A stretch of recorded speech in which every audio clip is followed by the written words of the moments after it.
Brecken Castle, Wales, November 1809. Maddock ran a hand over the horse's hindquarters, then moved his palm along the inside of the back left haunch, and found the swelling. He lifted the stallion's left hind leg. "Hold his head," he told the stable boy, "and when I release the leg, take him into a trot." "Yes, my lord." He counted to 50, then let the hoof drop to the ground. The gleaming bay went into a trot with a noticeable limp, its hoof lightly scraping the dirt. "Now halt!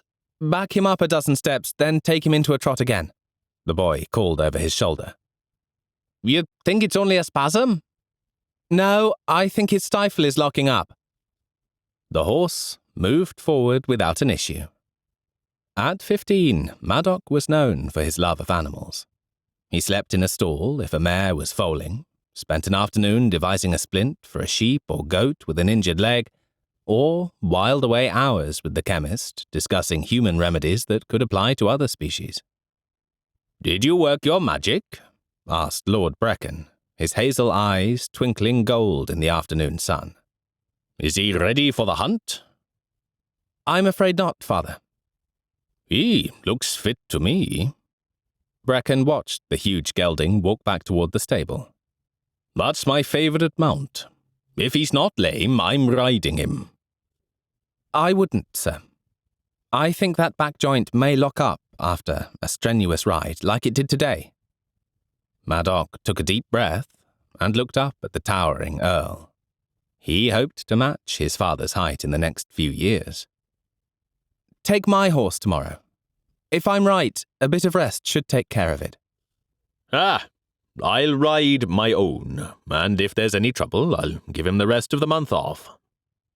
The Earl smoothed back his dark hair and adjusted his hat. When he squinted up at the sun, the laugh lines deepened on his weathered face. He gripped Maddock's shoulder and gave him an affectionate shake. "You're the only man in this county that would dare argue with me. Besides my dashing looks, you've inherited my audacity." Maddock had never compared himself to this remarkable man. True, their features and colouring were similar, but their temperaments were wholly different. His father was gregarious, charming, and spontaneous, though Mamma called it impatient. He was also a natural leader, and fearless. "Father, And not a word to your mother. She'll be nagging me all night." Brecken strode away, his long legs quickly eating up the distance to the stable. The greatcoat strained against his broad back, and Maddock straightened his own shoulders as he watched the Earl walk away. "You've been doing that since you were old enough to walk behind him, always in his footsteps, imitating every move and expression. Mamma, how do you manage to sneak up on me like that? You're quiet as a fox hunting chickens." She laughed, a tinkling sound that always reminded him of the porcelain bells his grandmother had loved. "Doc, what secret is he keeping this time?" Maddock grinned at the nickname, given to him as a child because he was always doctoring some creature. If he wasn't heir to an earldom, he'd have studied medicine. Instead, he would follow his father's path and go to Oxford, take the grand tour if the war was over, and eventually assume his place at Brecken Castle. "It will do you no good to ignore me. I won't tell, I just need to prepare myself."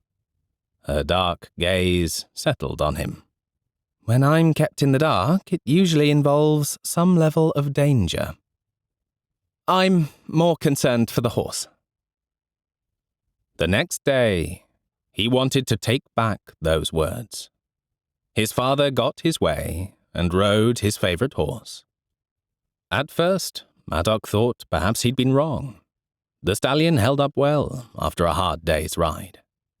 Lord Brecken, irritated they'd lost the fox, raced one of the younger men back to the castle. Coming to a hedge, both men leaned over their mounts as the horses jumped. Maddock's heart lodged in his throat as the Earl's horse balked, its back leg jutting out. Lord Brecken was pitched over the hedge. Struggling to breathe, Maddock kicked his gelding's flanks to catch up, waiting to hear his father's angry bellow. But it never came.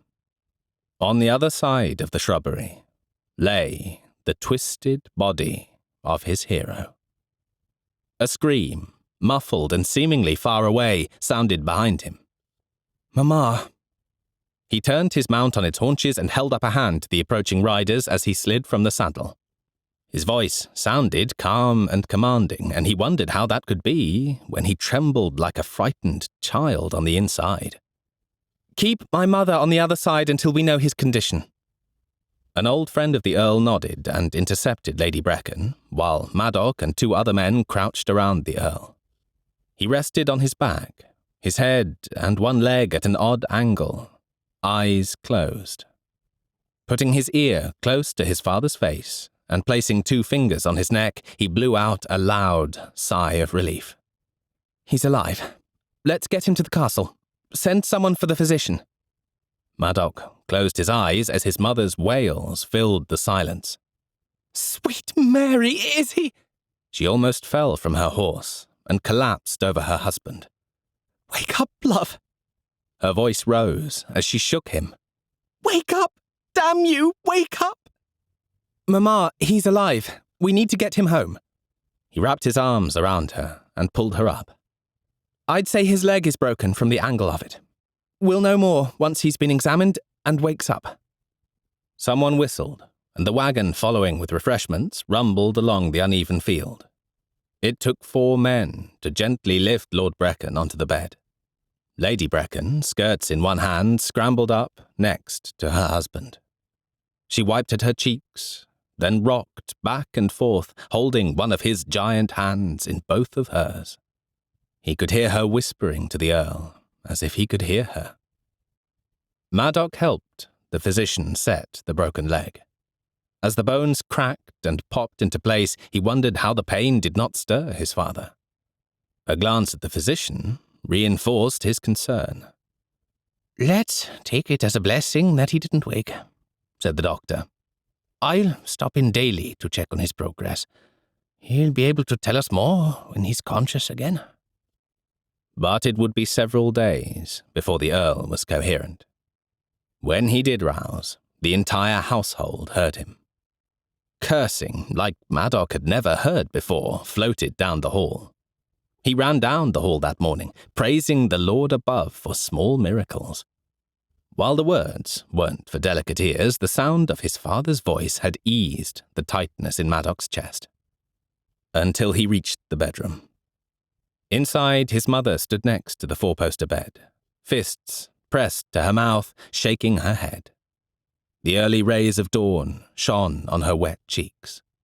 When her gaze locked with Maddock's, his stomach lurched. "What is it?" he rasped, tying the belt of his banyan around his waist. "I can't bloody move. I can't feel my bloody legs. By God, get that physician here now!" The Earl waved a shaking hand at the door. "Now!" By that afternoon, it was determined the Earl had lost the use of both legs. It happened sometimes with back injuries. Maddock remembered a pup that had to be put down when a horse stepped on it. His mind whirled, going over every accident, every ailment he could remember. There had to be something they could do. The weeks passed, and Lord Brecken went from ranting to depression. "Shoot me. Give me the same mercy we give a loyal horse. I can't live as an invalid." Never had Maddock heard the pleading in his father's voice. The thought of a gun to the Earl's head made his stomach quiver. Would he find a way to do it? Not his father. Not the Earl of Brecken. Suicide was a coward's way out. In the end, he wasn't sure what was worse. His father chose silence over death, rarely uttering a word. He continued to breathe, but stopped living. Mr. Careton, the steward, maintained the estate and lands. When he approached his mother about working with Careton and taking over some of the Earl's responsibilities, she refused to listen. "Your father planned on instructing you." We'll have to wait until he's himself again. I can't imagine his reaction if you took over without his consent. At 18, Maddock left for Oxford as planned. The Earl managed a farewell that came out a snarl. Enjoy your youth while you can. Happiness is capricious and snatched from you in the blink of an eye. Doc, he doesn't mean it. He loves you, his mother soothed. This is just so hard for a man like him. A selfish man, you mean? It's self-pity that keeps him strapped to that chair. He might as well be dead. He closed his eyes at her gasp, stunned at his vehemence. I'm sorry, Mama. I didn't mean that. It's just... I understand. Be patient, my dear. She laid a hand on his cheek. He'll come back to us. I know he will. You've been saying that for 3 years. Maddock wrapped his mother in a fierce hug. I pray you are right. For your sake. For all of our sakes, she murmured into his chest. January 1819. London, England. Maddock shivered, pulled up the fur collar of his greatcoat, and adjusted his beaver hat. With a well-placed kick, he urged his horse into a canter. He wanted London far behind him. His manservant followed with the luggage, but he needed air and time to prepare himself mentally for the upcoming encounter. His last visit had been more like a stay in a mausoleum than one's boyhood home. His father's mumbled responses and lackluster eyes had not prompted any lively conversation until the end. I've completed my final year of university. Are you sure you want me to leave again so soon? Maddock leaned against the mantel, the smouldering peat in the grate hot against his riding breeches. The May sun poured through the floor-to-ceiling windows and mocked the thin, dour man wrapped in heavy wool blankets. Where had the Earl of Brecken gone?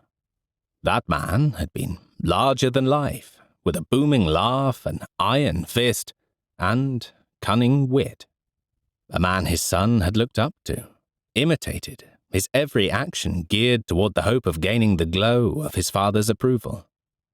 The kind of man who commanded attention merely by walking into a room. And therein lay the problem. The silence stretched. Perhaps the Earl had fallen asleep. His gaze fell on his father's bony fingers, clutching a shawl about his rounded shoulders as if it were his last defense. Maddock swallowed as his father's hazel eyes narrowed. The brown and green flecks passed down to his only son, sparked with anger. Every young man needs to see the world. It's part of your basic education. Do you think I'm unable to manage my own affairs because I cannot walk? Rasped the Earl, pushing back a limp strand of grey from his forehead.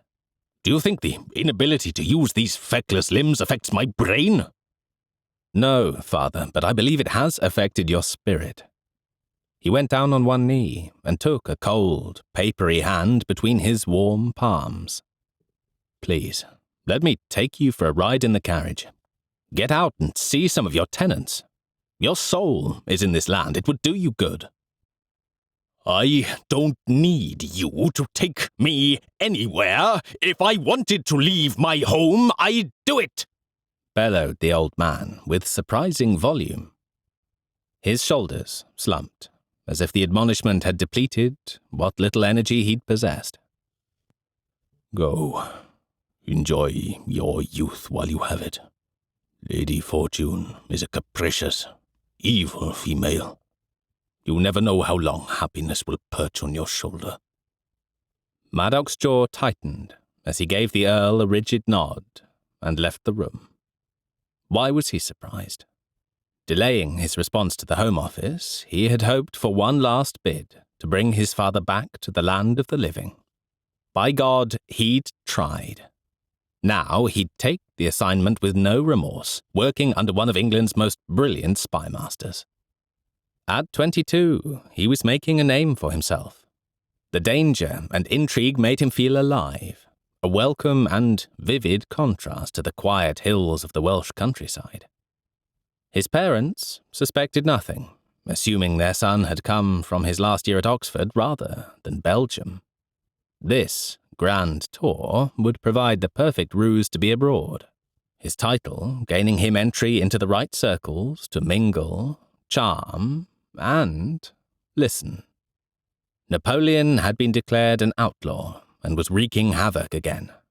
The crown needed every available set of eyes and ears. It may be years before he was able to return. If he returned. Lord Risk was as fickle as Lady Fortune. He stopped at the front door, his palm on the cold handle of the door as he looked over his shoulder. A final glance around his childhood home. An ancient castle with the Countess's modern touch.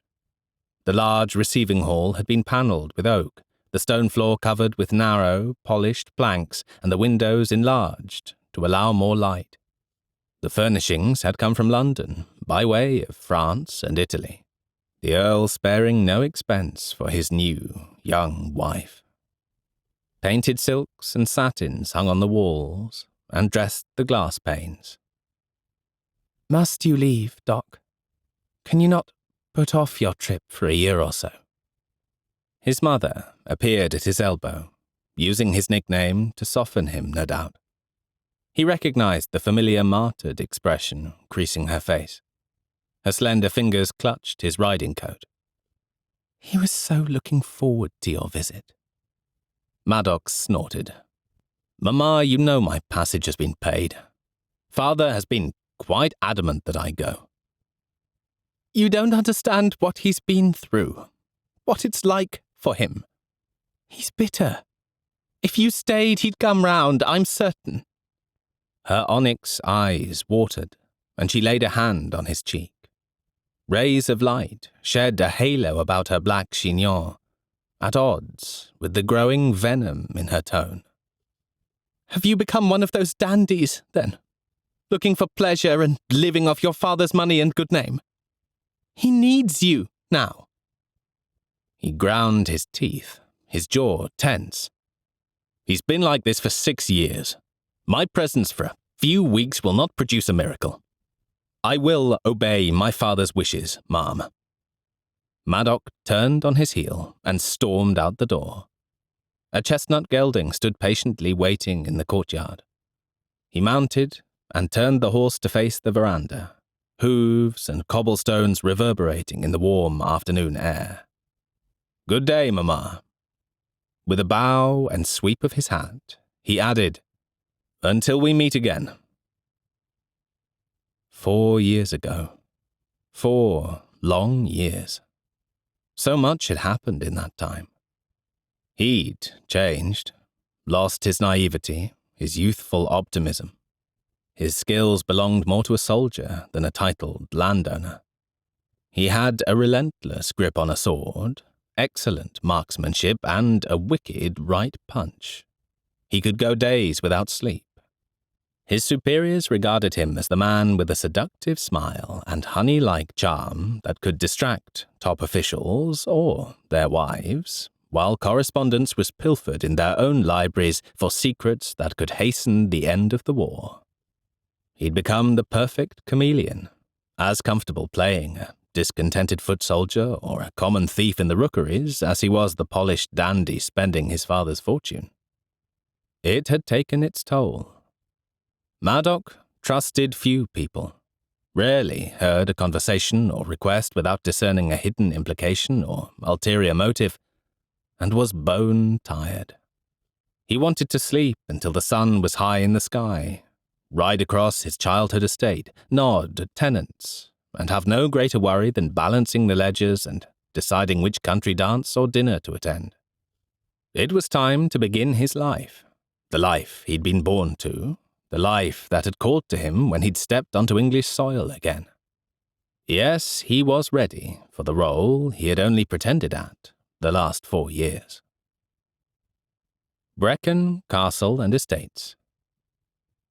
A tired and dusty Maddox trotted toward the village of Brecknock.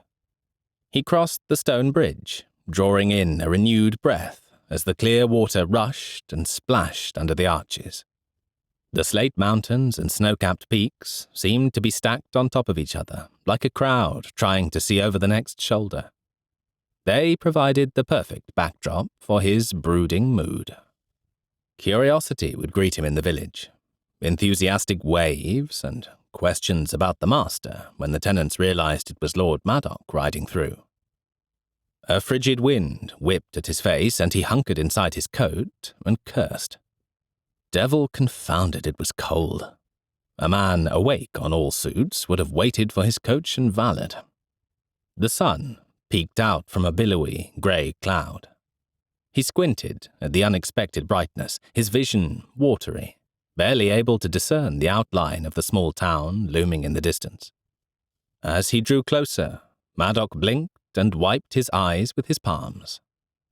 He slowed his chestnut gelding to a trot and made his way to the square, taking in the dilapidated buildings. The main thoroughfare, that made him chuckle as he thought of the hectic, paved streets of London, was dotted with people buying last-minute wares from closing vendors and hurrying home before dark. A growl in his belly reminded him he hadn't eaten since breakfast, but his attention focused on the derelict condition of Brecknock. There were no inquiries or smiles, no hoorays or nods from the men. Filth trickled like a brown and yellow brook from an alley and puddled near the street. Roofs were in disrepair, and walls had been patched and patched again. The tenants' clothes were worn and shabby. What in blue blazes was going on? His lovely village had gone to ruin. "Good day," he called out to the blacksmith he'd known since a boy. "I've just returned home and can't help but notice." He made a long sweep with his hand to encompass the sight before him. "What happened?" "Ask his lordship," boomed the man before ducking his head and removing his cap. "Or the devil in his pocket." "And does this devil have a name?" "Aye, it's Caerton's eldest, Niall." "He's taken over for his father, then?" "He's taken. That's a true statement, to be sure." The man turned away and disappeared into his smithy. "By God, I'll get to the bottom of this," Maddock yelled to the retreating figure. 4 generations of Caertons had managed the estate for the Earls of Brecken. The last time he'd seen Mr. Caerton, the old man had been in decline. Finding it difficult to maintain the physical responsibility of managing Brecken's vast holdings, he had begun training his oldest son, Niall, to replace him. Maddock had never liked the youth growing up. He remembered the boy picking a fight, then cheating by throwing dirt in the other lad's eyes to win. Of course, that had been years ago. People change. He was living proof of that. It got worse as he cantered toward the castle. The fields were overworked. At a glance, he knew there had been no rotation of land. Less fertile soil, less crops, less profit. Perhaps Caerton had died before he'd been able to instruct Niall in all aspects of management. He'd give the steward the benefit of the doubt until he had more facts. If the past years had taught him anything, it was that appearances could be deceiving. A mirthless laugh scratched his throat, thinking of the disguises he'd donned over the years. Maddock kicked his horse into a gallop as he passed a paddock of thin plough horses. He was glad he'd come home. It was time to take over for father and have a word with Niall Caerton. As he clattered onto the stone courtyard, the butler appeared at the door. "Lord Maddock, it is so good to have you back." He held the door open as Lady Brecken rushed down the steps to greet him. "Oh, my sweet son, the Lord has answered our prayers. You've come home just in time." Late February 1819, London, England.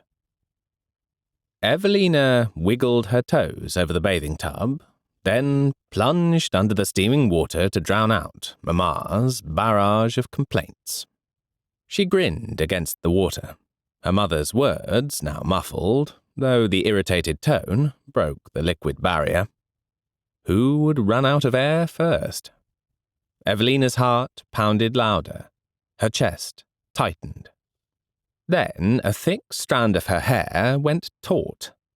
Yank! She burst through the water, panting, and glared up at her mother. "Evie, this is a serious conversation. Do not ignore me." Lady Franklin wagged an accusatory finger. "We need to find a husband for your sister. It will be a miracle, if you ask me, after the debacle of last season." She sighed and pushed the wet curls from her face. "You know very well that was not her fault. That dastardly Viscount is a snivelling weasel of a man, if you could call him a man. He humiliated poor Fenella with that wager."